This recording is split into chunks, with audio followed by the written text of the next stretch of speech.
Hey everybody, how y'all doing? Welcome to the Blue Chip Podcast by Fans for Fans. This is your host Cody Potter. How y'all doing? Going to talk about this Miami Washington Commanders matchup for Spain. It's really cool. Be a 9:30 matchup Sunday morning. Going to be a pretty good game. It's probably one of the few winnable games that we have with the current situation on this roster. Will Harris has been designated for return. Apparently, he's been practicing the last couple weeks from the broken fibia. Drake Jackson might be available maybe after the bye. He was a really talented player coming out of college. Second-round pick for the 49ers. AP, of course, was probably a part of drafting him. So he knows what he is. I mean, he's just got freakish ability and things like that. Can he stay healthy? Can he produce? I mean, if he's healthy, the guy's a really good player. And he's at a player of position of need. That said, I mean, we're going to have our hands full with Jaylen Waddle, Devon Achane. Both are really talented players, guys that I had really high grades on coming out of college. Bradley Chubb didn't get traded, but they did trade Jalen Phillips to the Eagles. But they just came off of a win against the Bills. I mean, they're going to want to get this matchup. I mean, this is a game where the winner is going to. We have the same record. We're projected around, I think, pick 8 right now. I think Miami is currently slated at pick 7. We lose this game, we're obviously going to go to 7. They'll be at 8. Or they could be even further depending on record, how the week pans out. It's still too early to really start doing projections for the draft and things like that and really putting your stamp on, what you're looking for from the draft. But, as the season shakes out, it would be nice, getting really good news on Jayden Daniels. I love the leadership that we saw from Marcus Mariota after the Lions game, talking about we aren't who we think, thought we are. It takes those type of things. That's why having veterans on this roster is a good thing. They still bring a steady presence, over the course of the remainder of this season. You want to see, Jordan McGee working with beside Bobby Wagner to ultimately take over that position for, the future, because Bobby Wagner's not going to be back next year. Similar with Ben Sinnott with, Zach Ertz. You want to see Ben start to get the training wheels taken off a little bit. I know this guy can produce, man. This guy is going to be a good tight end in this league. I loved him coming out of K-State. He played the H-back position.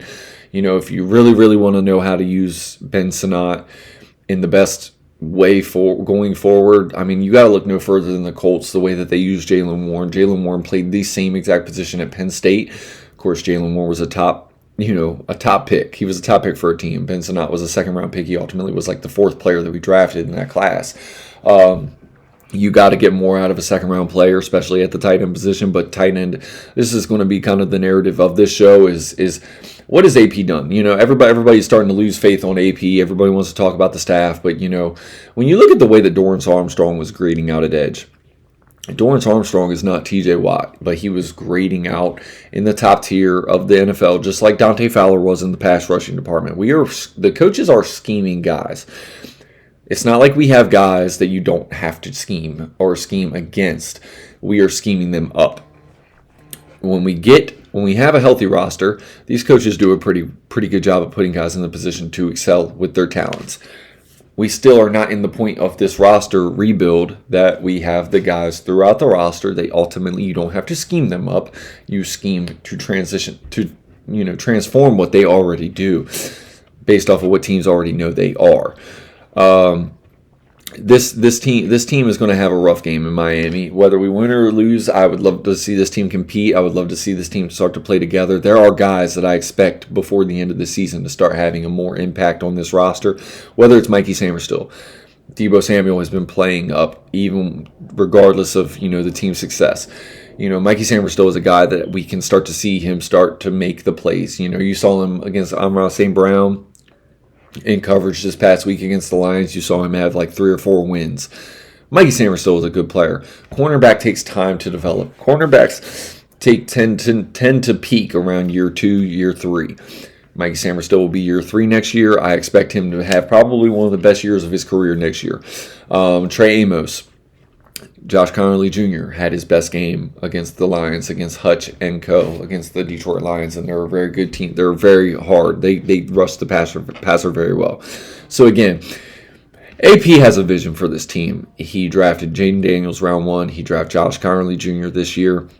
He drafted 2 cornerbacks in the top 2 frames the last 2 years.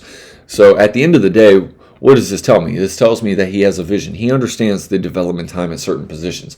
Certain positions you need to draft earlier than other positions because they translate quicker to the NFL to get to the level that they were producing at in college. Mikey Sammer still produced in college. I expect this man to be producing at a very high clip in the NFL. Just because he's had a rough year transitioning back to the inside because he didn't play all year last year in the inside doesn't mean that he's not going to be that dude. I'm seeing him start to have his moments. But he's got to do it consistently. It's got to carry over from week to week. Same thing with Jerzon Newton. Same thing with Ben Sinnott. Another position that tends to take 2 or 3 years to even start to have the type of impact that you had in college from that position, unless you're a top pick. You know, the Brock Bowers of the world, the Sam Laportas of the world, the Tyler Warrens of the world. So again, man, and then sometimes you get the Kyle Pitts of the world where it doesn't actually ever translate because sometimes they're more receiver than they are tight end, and you can't even use them in line and things like that. So schematically, they're one-dimensional players. The weaknesses that Ben Sinnott came into the league with, have actually been his strong suit. We haven't even used or excelled with him in the pass department, which is something that he excelled at. The yards after the catch, the runs through contact, and things like that he was very, exceptional with when he was at K-State. I expect to see those things as the season starts to unwind and things like that.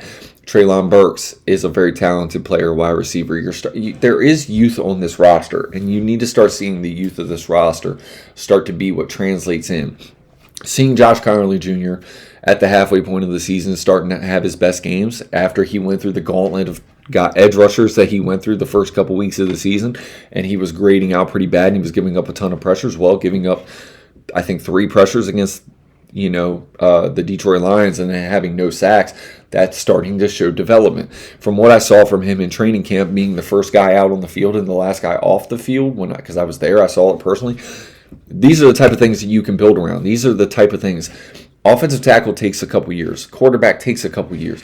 Cornerback takes a couple years. Yes, we have wanted AP to get the edge guy.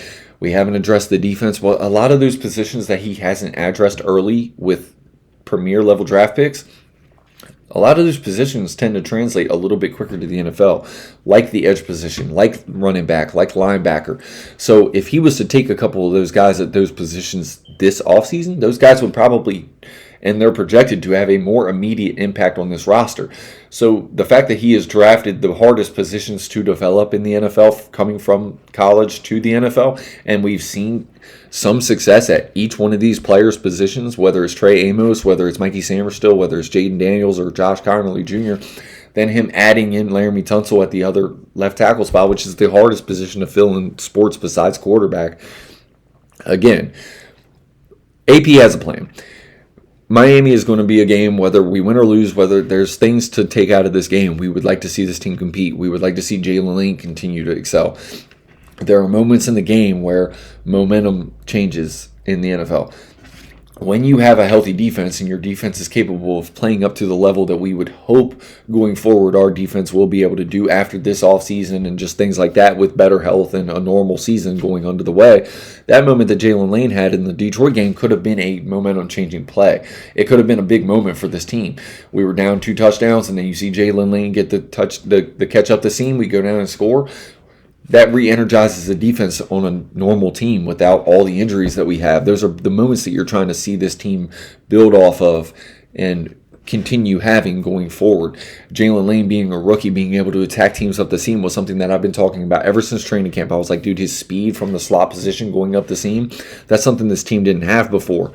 That's something that will translate moving forward, and that's the type of things that you want to see from this team as we continue to develop, as we continue to build and get better as a team overall as a roster from the picks that we are accruing in the draft. We might not have had a lot of picks last year in the draft, but we have drafted some players that we have seen flash, and they have had big moments and they've had big time moments and big time plays and big critical moments of the game where maybe it didn't look like that because our defense couldn't get a stop or anything like that. But in a typical season where you don't have the injuries at edge and all these premier players going down like Terry and things like that, These are the critical moments that turn games around in a normal season. So next year moving forward, being able to have that weapon from the slot that can attack up the seam, that's something that Cliff Kingsbury or whoever our offensive coordinator is next year, with Jayden Daniels, with a better run game, with a defense that has more bodies on it because we actually addressed the defense this year in the offseason, it will be better.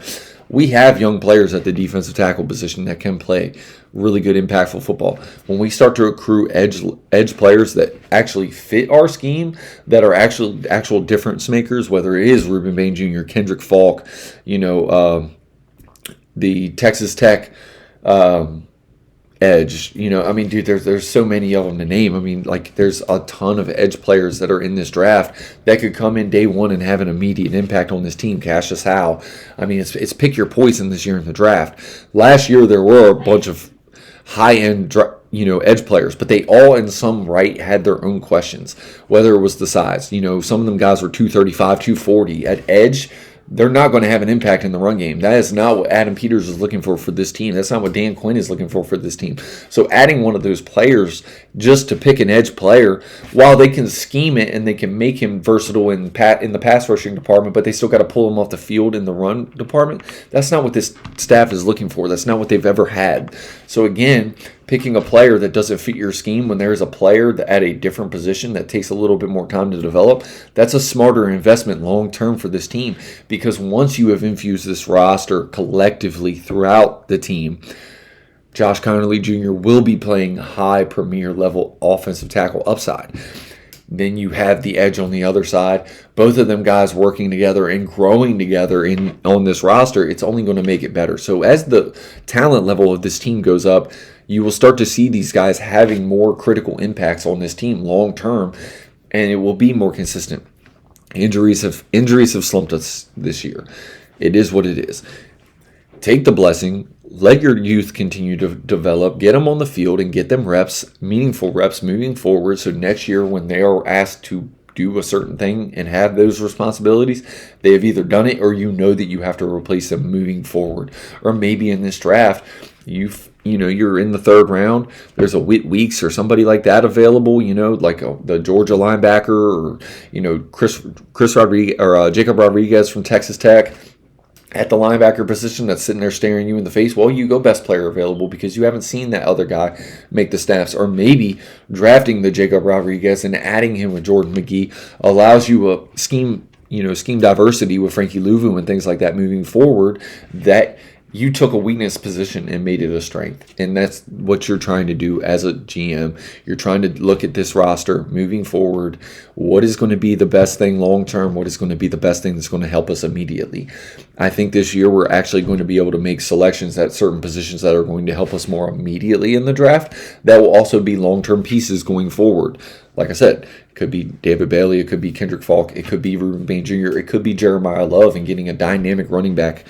It could be picking, Arvell Reese or something if he was to fall, or, like Sonny Styles at the linebacker position that could just be running sideline to sideline with his hair on fire. There are a lot of players in this draft that will help this team going forward. We just have to continue to get good effort play for the remainder of the season from certain players. Can we get out of one game? Can this team even get out of one game without having season-ending type injuries? That would be a start. Whether it's getting through this Miami game, seeing Quan Martin continue to fly around to the ball even though he doesn't have help, whether Will Harris comes back and that kind of solidifies the back end of this defense for the remainder of the year and they can start playing more impactful football in the back end because Mikey Stanford still will know his responsibility. Will Harris will be where he's supposed to be. Quan Martin can continue to do what he's doing. There is bright spots to come from this season, and I think if once you get a Will Harris back, if Drake Jackson can have any kind of impact, still learning the scheme and things like that, it will only help this defense improve. Maybe we still do lose out. Maybe it is whatever the record is. There are still bright spots to be had from this season, and there could be roster spots that are filled moving forward that the first half of the season showed.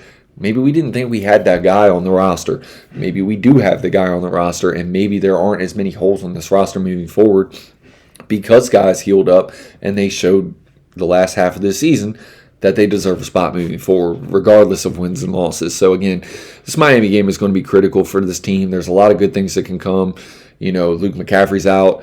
Maybe at some point in the season we get Jayden Daniels and Terry McLaurin and Noah Brown on the field, and we start to see that this offense really is what it has always been. And maybe they can keep some consistency and gain some continuity moving forward for next year. Because honestly, if you ask me, we're going to get more difference makers on the outside. We're going to get more explosiveness on the outside. Jayden Daniels will develop from year 2 to year 3. In the scheme, whether it's a different play caller or not. Jayden Daniels he's not a guy that I question. He's a hard worker. We know what it is. It was a rough year, 3 injuries at the position, no continuity. It just is what it is. And then again, you factor in not having Terry McLaurin, not having Noah Brown, consistent guys. I'm sure they're going to make a move at the wide receiver position, whether it's free agency or, the draft, depending on how free agency and everything falls to them. We're going to have a more impactful, group of wide receivers going forward. Plus, you have the development of Luke McCaffrey. You have the development of Jalen Lane from year 1 and year 2 for those guys. Deebo Samuel coming back and the gadgetry that he brings and the systematic impact that he can have, the way that you scheme him up, he's just another weapon that we'll have going forward, man. So again, I'm excited about what the future of this team. Everybody, it's been a hard season. It's easy to want to knock AP and everything like that, man. But at the end of the day, the roster that he inherited, he's done a good job of putting guys in positions that have shown impact. At the end of the day, we were only as excited about this team from last year going 12-5 because we had Jayden Daniels. Well, AP made that pick. DQ coached that pick. Cliff Kingsbury coached that pick. The whole offensive staff has been a part of it. So at the end of the day, there's still excitement moving forward because you have the quarterback position. You have a guy that is transcendent at the quarterback position. It's the hardest thing in football to find. We have a guy like that. Ultimately, the Ravens have had bad years with Lamar Jackson when he's dealt with health issues. Every team that has health issues at the quarterback position, they tend to struggle. It is what it is. We've had that season. Then you factor in all the injuries on defense. You factor in not having Terry McLaurin. It is what it is. It's just a rough season. At the end of the day, going forward, Adam Peters will continue to build this roster up and will continue to get this roster younger. Maybe year 2 and year 3, we don't have the amount of draft picks that we're going to usually have moving forward, but when you added Laramie Tunsil and certain guys that we have added this offseason, they had the impact that they have. Clearly, AP knows what he's doing, man. He's got more hits than he's got misses so far. He's also taken more shots at more risky positions that take longer time to develop. In 2 years from now, Josh Connerly Jr., Laramie Tunsil, Ben Sanat and Luke McCaffrey and these guys can be having critical impact plays in production on this roster, and they took a lot longer to develop. And then you start to factor in guys at the edge position, linebacker position, maybe the safety position, and other guys that have come in. They have a little bit more quicker impact on this team and better running game. Then it all starts to click and you're like, oh my God, our roster is so much better. The truth is the roster was always getting better. It just takes longer to develop certain spots. And that's what we're looking for going forward from this team. We just want to see development. We want to see the youth on the team, and we want to see them start to have a more critical impact moving forward. So again, I appreciate you guys taking out the time to, kind of listen to me rant about this team and the overall roster building of this team. But when I look around forums and I look around, social media and things like that, man, there's a lot of fire AP, fire Joe Witt, fire everybody. Like, dude, honestly, at the end of the day, with the way the season is going, I'm not firing anybody with the way that last season went. Like, we saw this defense at least get off the field. We saw this defense create turnovers when they had, honestly, lesser personnel than what they had this year coming into the season. But all the personnel that we added coming into this season, they're all hurt. So at the end of the day, it just happens. It's just a rough year. I'm not firing anybody. Honestly, maybe we lose Cliff Kingsbury. Maybe Joe Witt has to go. Maybe we do have a different defensive coordinator last year. I'm not going to say there aren't things that I see on tape that I'm like, man, what the hell is going on in that play? Maybe this guy doesn't know the responsibility. Maybe Joe Witt isn't getting the message across to this defense the way that it needs to go. But if we're going to fire somebody, it's really just a scapegoat firing. It was just a bad year. We just were not deep enough as a roster to maintain the success that we had last year. That doesn't mean that we can't get right back to it with another really good offseason. Another thing is AP knows what he's doing, and I trust AP to be able to identify the players in this draft that will have the best impact for this team moving forward, that aren't just selling out to have impact next year because he's not fighting for his job. He shouldn't be fighting for his job if this ownership group knows what they're doing, because it was always going to take 3 to 4 years to overturn this roster and get this roster youthful and impactful at positions. And of course, Jayden Daniels changed the trajectory of that. I'm certain if we had a normal season that we were expecting last year, like a 6-10 or 6-11 record, like we all thought we were going to have with Jayden Daniels in his rookie year. Sure, if we had that season, we didn't make the trade for Laremy Tunsil, and we have more draft capital this year and last year. But at the end of the day, we went 12-5. We had a really good season. Don't let this season take away from what that season was. It still was a really, really good season, and I expect more good seasons coming from Jayden Daniels, man. We have the excitement at the positions that matter. We have to just continue to get collectively deeper at certain spots. So no matter what this Miami game offers us, man, that is ultimately the basis of this show, is looking ahead to this Miami game in Spain. Just enjoy the fact that we're getting primetime games. Just enjoy the fact that we have the excitement level going forward to get these type of matchups. Miami is where they are with, Josh, with McDaniels down there, man. It is what it is. But ultimately, man, like win or lose in this Miami game, there are good things that we can see. Maybe we do get the win. Maybe we do get to get, off the hump and get, some of these bad tastes out of our mouth for this week. Ultimately, at the end of the day, the long-term focus of this team, I don't think any of it's changed, man. I think AP knows what he's doing. I know he knows what he's doing because I can see it, man. Like, Laremy Tunsil is a stud. I see Josh Connerly Jr. having developmental parts and aspects of his game that he's improving on from one week to the next.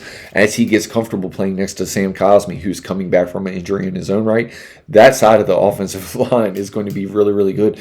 Chris Paul, being able to identify a player from the previous regime who has been a consummate backup, who's looked pretty good in his little spurts starting here and there for injury, came in this year and he took a job that we honestly thought was going to be Brandon Coleman, who we saw Brandon Coleman come in for Laremy Tunsil and do very good. So again, man, the offensive line is improving. We have neglected the offensive line every year under Ron Rivera, except for the Sam Cosmi pick, except for the Chris Paul pick, who ultimately was a long-term developmental pick anyway in the 5th or 6th round. So again, man, it just takes time. We will get the horses on this roster to compete. There is a long-term bright future for this team. It's just about having patience and understanding where you are in your rebuild. This Washington team will be just fine. Identify the players in the draft. Continue to watch the college football. Find the guys that are going to come in and really fit this scheme and transcend this scheme and make you even better as a collective roster. I believe we're going to find those players early in this draft this upcoming year and moving forward to build a really, really good roster that's going to contend in this division for years to come, man. I don't want no one-year flash. I don't want no microwave rebuild. Everybody talks about, that's what he did, he microwave rebuild. Well, when you go in 12-5, you have to adjust your scheme, because if we had sat quiet this whole offseason and not made the Laremy Tunsil, if we had the free agency period that we had this year without the Deebo Samuel trade and without the Laremy Tunsil trade, this fan base would have lost their mind. Would have been like, what the hell are we doing, man? Why aren't we going all in for this? Now we went all in for it, and everybody's mad because we didn't compete, because we didn't have the wide receiver, we didn't have this, and we didn't have that, and injuries happened, and it is what it is, and we had the season that we had. So ultimately, man, at the end of the day, we're all right, we're all wrong at some point in our scouting. We're all right and we're all wrong at some point of projecting a roster forward. AP, this whole team had it this year, so it is what it is. Moving forward, I expect a lot of good things coming for this team. The higher our pick is, the better the prospect we're probably going to be staring at, because there are some really, really good players in this draft. So again, man, I appreciate you guys checking out the Blue Chip Podcast, man. It's your host, Cody Potter, man. Hopefully you have a really good weekend of football, and have a blessed time. Peace.